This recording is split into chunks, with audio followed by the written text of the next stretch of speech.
ബീഹാറിലെ തെരഞ്ഞെടുപ്പ് ദയനീയമായി പരാജയപ്പെട്ടു. അതിനുശേഷം കർണാടകയിൽ കോൺഗ്രസിൽ തമ്മിലടി രൂക്ഷമായിരിക്കുകയാണ്. മുഖ്യമന്ത്രിയും ഉപമുഖ്യമന്ത്രിയും തമ്മിലുള്ള തർക്കമാണ്.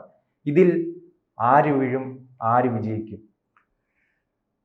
കോൺഗ്രസ് പാർട്ടി പൊതുവെ ഇപ്പോൾ അവരൊരു കഷ്ടകാലത്തിൽ കൂടെ കടന്നു പോകും. ലോക്സഭാ തെരഞ്ഞെടുപ്പിൽ നിരന്തരമായ തോൽവി കിട്ടുന്നു എന്നുള്ളതിലപ്പുറം അധികാരത്തിലിരിക്കുന്ന 2-3 സംസ്ഥാനങ്ങളിൽ ഇന്നർ പാർട്ടി കോൺഫ്ലിക്ട്സ്, അതായത് അധികാര വടംവലി കാരണം അവിടെയും നഷ്ടപ്പെടുന്നൊരു സാഹചര്യമാണ് ഇപ്പോൾ ഉള്ളത്. അതിന് ഏറ്റവും നല്ല ഉദാഹരണമാണ് കർണാടക. 2023 കർണാടക തെരഞ്ഞെടുപ്പ് കോൺഗ്രസ് പാർട്ടി വിജയിച്ചു. അതിന് പ്രധാനപ്പെട്ട കാരണം അന്ന് അതിനു മുമ്പ് അവിടെ ഭരണത്തിലിരുന്ന BJP സർക്കാരിൻ്റെ ചില മന്ത്രിമാരുടെ അഴിമതിയായിരുന്നു വലിയൊരു വിഷയം.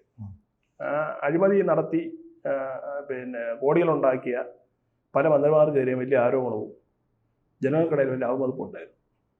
അതിൻ്റെ ഒരു റിയാക്ഷൻ എന്ന നിലയ്ക്കാണ് ആളുകൾ ഈ കോൺഗ്രസിന് വോട്ട് ചെയ്തത്. അതോടൊപ്പം തന്നെ ഈ അവർ പ്രഖ്യാപിച്ച വലിയ സൗജന്യ ബസ് യാത്ര, കറണ്ട് ചാർജ് എന്ന വലിയ സൗജന്യങ്ങളും മുസ്ലിങ്ങൾക്ക് സംവരണം അടക്കമുള്ള ഒരുപാട് പ്രഖ്യാപനങ്ങളെന്ന് കോൺഗ്രസ് പാർട്ടി നടത്തിയിരുന്നു. അതിൻ്റെയും കൂടി ഫലമായിട്ടാണ് അവർ വലിയ ഭൂരിപക്ഷത്തോടുകൂടി ഭരണത്തിൽ വന്നത്. പക്ഷെ അന്ന് ഈ അധികാരത്തിൽ വരുന്ന സമയത്ത് 2023 ഒരു തർക്കം ഉണ്ടായി. കാര്യം DK ശിവകുമാർ മുഖ്യമന്ത്രി ആവണമോ സിദ്ധരാമയ്യ മുഖ്യമന്ത്രി ആവണം തർക്കമാണ്. രണ്ടുപേരും ഒരേ സമയം അവകാശവാദം ഉന്നയിച്ചു. രണ്ടുപേരും മോശക്കാരല്ല.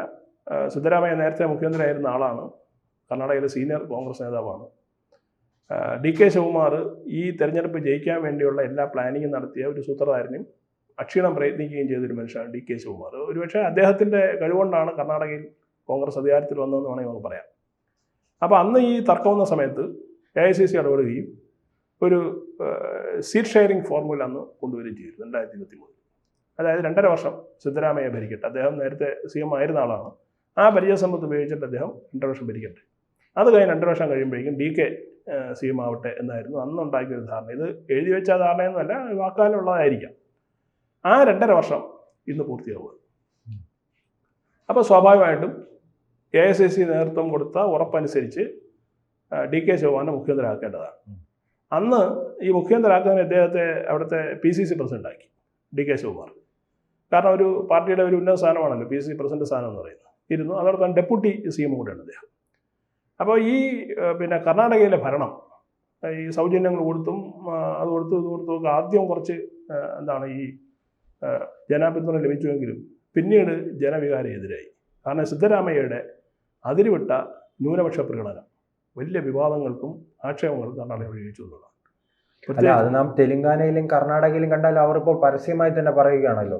തെലങ്കാന മുഖ്യമന്ത്രി തന്നെ പറയുന്നുണ്ട്, കോൺഗ്രസ് എന്നാൽ മുസ്ലിം പാർട്ടിയാണ്, മുസ്ലിങ്ങൾക്ക് വേണ്ടിയുള്ളതാണെന്ന് തെലങ്കാനയിൽ പറയുമ്പോൾ കർണാടകയിൽ പ്രവർത്തിക്കുകയാണ്. ആദ്യം തുടക്കം സൂചിപ്പിച്ചതുപോലെ തന്നെ ഒരു അനാവശ്യമായ സംവരണം ഏർപ്പാടാക്കിയിട്ടുണ്ട്.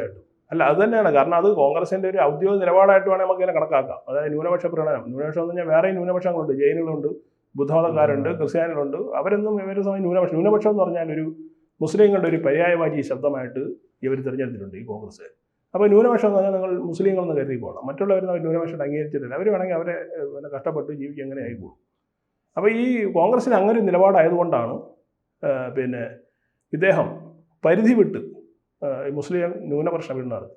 പക്ഷേ മറുവശത്ത് DK ശിവകുമാർ വളരെ കരുതലോടെയാണ് നീങ്ങിയത്. അദ്ദേഹം ഈ പറഞ്ഞതുപോലുള്ള ഓപ്പണായിട്ട് എന്ന് വെച്ചാൽ സിദ്ധരാമയ്യ ചെന്ന് അത്രയും തീവ്രമായിട്ട് പീഡനം നടത്തിയില്ല. മറിച്ച് അദ്ദേഹം ഒരു സോഫ്റ്റ് ഹിന്ദു ലൈൻ സ്വീകരിച്ചു. അപ്പോൾ ഒരു ബാലൻസ്ഡ് ആയിട്ടുള്ള ഒരു രീതിയായിരുന്നു കർണാടകയിൽ പോയിക്കൊണ്ടിരുന്നത്.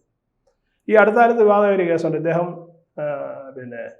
നിയമസഭയിൽ ഗണഗീതം പാടി DK ശിവകുമാർ. അപ്പോൾ അത് പൊതുവേ മാധ്യമങ്ങൾക്ക് വലിയ ചർച്ചയായെങ്കിൽ പോലും ഇത് സിദ്ധരാമയ്യ എന്ന് വലിയ പ്രാധാന്യം കൊടുത്തില്ല. കാരണം അങ്ങനെ ഒരു പ്രാധാന്യം കൊടുത്ത് ഇദ്ദേഹത്തെ ഒരു താരമാക്കണ്ട, അല്ലെങ്കിൽ ഇദ്ദേഹം ഹിന്ദുക്കളുടെ പ്രിയപ്പെട്ടവനാവണ്ട എന്ന് കരുതിയിട്ടാവണം. അത് വലിയ വിവാദം ഉണ്ടാക്കാൻ പോയി. ഇത് നമ്മൾ മനസ്സിലാക്കേണ്ട ഒരു സാധനം, DK ശിവകുമാറിൻ്റെ ഉള്ളിൽ അദ്ദേഹം ഒരുപക്ഷെ പുറത്ത് പേടിപ്പിക്കാത്തതാവാം ഈ ന്യൂനപക്ഷ പ്രകടനം, അമിതമായ ന്യൂനപക്ഷ പ്രകടനം അദ്ദേഹത്തിന് വിയോജിപ്പുണ്ട് എന്നാണ് നമുക്ക് മനസ്സിലാക്കുക. ആ വിയോജിപ്പിൻ്റെ ഏറ്റവും ഒടുവിലത്തെ ഉദാഹരണമാണ് ഇപ്പോൾ ഇദ്ദേഹം 10 MLA ഇദ്ദേഹത്തിൻ്റെ പക്ഷത്തുള്ള 10 MLA ഡൽഹിയിൽ അയച്ചിരിക്കുകയാണ്. അവർ ഇന്നലെ ഡൽഹിയിൽ പോയി. ഇന്ന് KC വേണുഗോപാലായിട്ടും അതുപോലെ തന്നെ AICC നേതാക്കളുമായിട്ടൊക്കെ ചർച്ച നടന്നു, സെക്രട്ടറി ആയിട്ട് ചർച്ച നടന്നു. നാം മുൻകാലങ്ങളിൽ കണ്ടിരിക്കുന്നത് അത് മഹാരാഷ്ട്രയായാലും ഇങ്ങ് കർണാടക ആയാലും ഉത്തരാഖണ്ഡ് ആയാലും എല്ലാ സംസ്ഥാനങ്ങളും ഹിമാചൽ പ്രദേശ് ആയാലും ഈ കോൺഗ്രസിനുള്ളിൽ പ്രതിസന്ധികൾ വരുമ്പോൾ കൃത്യമായി BJP മുതലെടുക്കുകയും അവിടെ ഒരു പിളർത്തുകയും പാർട്ടിയെ പിളർത്താനുള്ള ശ്രമം BJP നടപ്പിലാക്കുന്നത് നാം കണ്ടിട്ടുണ്ട്. അപ്പോൾ കർണാടകയിലെ മിക്കവാറും ആ ഒരു രീതിയിലേക്ക് പോകുമോ? ഇതിനു മുൻപ് മഹാരാഷ്ട്ര നമ്മുടെ മുന്നിൽ ഉദാഹരണമായി തൊട്ടടുത്ത കാലത്തുണ്ട്. അതെ, അല്ല, BJP ലൈന് കോൺഗ്രസ് സ്വീകരിക്കാൻ നമുക്ക് ഒരിക്കലും കരുതാൻ കഴിയില്ല. കാരണം പിന്നെ BJP ഒരു കഴിഞ്ഞ മാസം ഗുജറാത്തിലെ മുഴുവൻ മിനിസ്റ്റർമാരെ മാറ്റിയിരുന്നു. അതായത് ക്യാബിനറ്റ് മൊത്തം എല്ലാ മന്ത്രിമാരെയും മാറ്റിയിട്ട് പുതിയ ഫേസിന് ആളുള്ളതിൽ കൊണ്ടുപോകും. അതെന്ന് പറയുന്നത് കുറച്ചുകൂടി ഇഫക്റ്റീവായിട്ട് പ്രവർത്തിക്കാൻ വേണ്ടിയിട്ടാണ്. അല്ലാതെ അവിടെ ഒരു ഈ പറഞ്ഞതുപോലെ കലാപം ഉണ്ടായിട്ടൊന്നുമില്ല, അല്ലെങ്കിൽ തർക്കം ഉണ്ടായിട്ടുമല്ല. ആ ഒരു രീതി ഒരിക്കലും കോൺഗ്രസ് പാർട്ടിക്ക് സ്വീകരിക്കാൻ കഴിഞ്ഞിട്ടില്ല. ഇത് മുമ്പ് ഇനിയൊട്ട് കഴിയുമില്ല എന്നാണ് നമുക്ക് മനസ്സിലാക്കേണ്ടത്. ഇവിടെ ഈ സിദ്ധരാമയ്യ ഈ കസേര വിടാൻ തീരെ തയ്യാറല്ല. അദ്ദേഹം ഈ ടേം പൂർത്തിയാക്കുമെന്നുള്ള നിലപാട് മുമ്പും ഇതുമായി ചർച്ചകൾ വന്നപ്പോൾ അദ്ദേഹം പറഞ്ഞത് അത് പാർട്ടിയുടെ പരിഗണനയിലില്ല എന്നാണ് സിദ്ധരാമയ്യ പറഞ്ഞിട്ടുള്ളത്. പക്ഷേ ഈ 10 MLA തൻ്റെ പക്ഷത്ത് നിന്ന് 10 MLA ഡൽഹിയിൽ അയച്ചതിൽ കൂടി DK ശിവകുമാർ ഒരു ഓപ്പൺ ത്രെട്ടാണ് കോൺഗ്രസ് നേതൃത്വത്തിന് കൊടുത്തിരിക്കുന്നത്. ഇത് വല്ലാത്തൊരു ട്രാപ്പിലാണ് AICC കൊണ്ട് നിർത്തിയിരിക്കുന്നത്. സിദ്ധരാമയ്യക്ക് അനുകൂലമായി എടുത്താലും DKക്ക് അനുകൂലമായി പറഞ്ഞാൽ പോലും ചിലപ്പോൾ അതിൻ്റെ റിഫ്ലക്ഷൻസ് കർണാടക കോൺഗ്രസിനകത്ത് ഉണ്ടാവാനുള്ള സാധ്യതയുണ്ട്.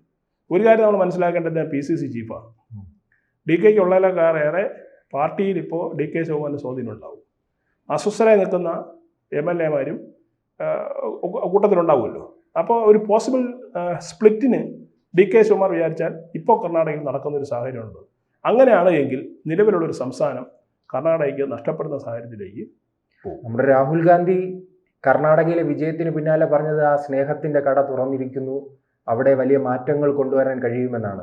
അപ്പോൾ ആ കിട്ടിയൊരു സംസ്ഥാനത്തെ പോലും നിലനിർത്താൻ കഴിയുന്നില്ലല്ലേ? ഇല്ല, അല്ലെ ഈ സ്നേഹത്തിന്റെ കടയിൽ സാധനങ്ങളൊക്കെ തീർന്നുകൊണ്ടിരിക്കുകയാണ്, കട കാലിയായി കൊണ്ടിരിക്കുകയാണ്. നമ്മൾ കാണാമല്ലോ, കട കാലിയാക്കൽ വിൽപ്പന എന്നൊക്കെ പറയില്ലേ, അതുപോലെ കോൺഗ്രസിന് കട കാലിയാക്കലാണ് നടന്നുകൊണ്ടിരിക്കുന്നത്. ഈ കാലിയാക്കൽ പരിപാടി ഈ വലിയ താമസമില്ലാതെ കട പൂർണ്ണമായിട്ടും കാലിയാക്കി പൂട്ടി താക്കോലെടുത്തുകൊണ്ട് പോകേണ്ട ഒരു സാഹചര്യം ഇങ്ങനെയാണെങ്കിൽ കോൺഗ്രസ് പാർട്ടിയിലുണ്ടാവും. ഇത് ഒരു AICC, പ്രത്യേകിച്ചും ഈ ഉന്നത നേതൃത്വമല്ലേ AICC എന്ന് പറയുന്നത്, അവരിടപെട്ടിട്ട് ഒരു ധാരണ ഉണ്ടാക്കുകയും ഈ രണ്ടുപേരും 2.5 വർഷം വീതം ഭരിക്കണമെന്ന് പറയുകയും ചെയ്യുകയും എന്നാൽ സമയം വരുമ്പോഴത്തേക്ക് അത് കണ്ടില്ല കേട്ടില്ല നടിക്കുന്നത് ഒരു ശരിയായ നടപടിയല്ല. സ്വാഭാവികമായിട്ടും DK ശിവകുമാർ ഇതിൽ പിന്നോട്ട് പോകുമെന്ന് ഞാൻ കരുതുന്നില്ല. കാരണം സിദ്ധരാമയ്യ ഫോറിൻ ടൂർ കട്ട് ചെയ്ത് ഇന്നലെ തിരിച്ച് ബാംഗ്ലൂർ എത്തിയിട്ടുണ്ട്. അപ്പോൾ കാര്യങ്ങൾ നമ്മൾ ഉദ്ദേശിക്കുന്ന പോലെ അത്ര ലളിതമല്ല, വളരെ സീരിയസ് ആണ്. കാരണം 10 MLA അദ്ദേഹം അയക്കേണ്ട കാര്യമൊന്നുമില്ലായിരുന്നു, ഇവിടെ തീർക്കാവുന്ന കേസ്. ഒരു പിളർപ്പിലേക്കാണ് പോകുന്നത്. സ്വാഭാവികമായിട്ടും അതിനുള്ള സാധ്യത കാണുന്നില്ല. പിന്നെ എന്തെങ്കിലുമൊക്കെ ഒരു പരിഹാരം AICC നേതൃത്വം ഉണ്ടാക്കിയില്ലേ നേരത്തെ പറഞ്ഞ വിഷയം ഉണ്ടാകും. കാരണം എന്താണ്, അല്ല, ഉണ്ടാക്കാൻ കഴിവില്ലാത്തതുകൊണ്ടാണ് നാം മധ്യപ്രദേശിൽ കണ്ടത്.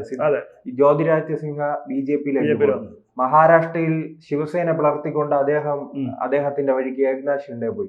അപ്പോൾ കർണാടകയിൽ പണ്ട് പിളർത്തിയിട്ടില്ല, ഓപ്പറേഷൻ താമര നാം കണ്ടിട്ടുണ്ട്. അപ്പോൾ മറ്റൊരു ഓപ്പറേഷൻ താമര ഉടൻ ഉണ്ടാകും ഉറപ്പാണ്. കാരണം ഈ നമ്മുടെ ഇപ്പോഴത്തെ AICC പ്രസിഡന്റ് മല്ലികാർജ്ജുൻ ഖാർഗെ കർണാടകക്കാരനാണ്. ഇദ്ദേഹത്തിന് പോലും അവിടുത്തെ കോൺഗ്രസിനകത്ത് ഇടപെട്ട് കാര്യങ്ങൾ പരിഹരിക്കാൻ കഴിയുന്നില്ല. ഇദ്ദേഹത്തെ അവർ അംഗീകരിക്കില്ല. കർണാടക കോൺഗ്രസ് ഒന്നും ഖാർഗെ അംഗീകരിക്കില്ല. അത് വളരെ വ്യക്തമാണ്, ചരിത്രപരമായി പരിശോധിച്ച് മനസ്സിലാവുന്ന ഒരു കേസാണ്.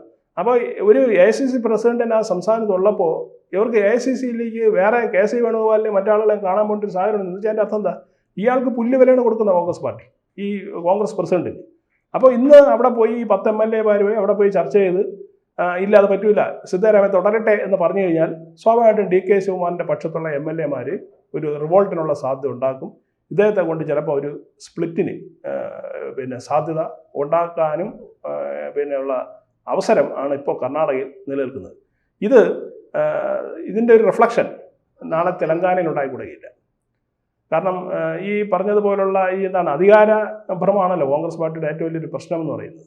മാത്രമല്ല, നയങ്ങൾ നടപ്പിലാക്കാനും കാര്യങ്ങളെ വ്യക്തമായി പരിഹരിക്കാനും ഇല്ലാത്ത നേരത്തെ കഴിവില്ലായ്മയും ഇതിന് പ്രധാനപ്പെട്ട കാരണമാണ്. അപ്പോൾ സ്വാഭാവികമായിട്ടും ഈ DK ശിവകുമാർ സിദ്ധരാമയ്യ ഫൈറ്റ് നേരത്തെ സൂചിപ്പിച്ചതുപോലെ ഈ കട പൂട്ടുന്ന അവസ്ഥയിലേക്ക് കാര്യങ്ങൾ കൊണ്ടുപോകും എന്നാണ് ഇപ്പോഴത്തെ സാഹചര്യത്തിൽ നമുക്ക് കാര്യങ്ങൾ മനസ്സിലാവുന്നത്. കൂടുതൽ വാർത്തകളും വിശേഷങ്ങളും നിങ്ങളിലേക്ക് എത്താൻ ABC മലയാളം സബ്സ്ക്രൈബ് ചെയ്യുക, ബെൽ ബട്ടണും അമർത്തുക.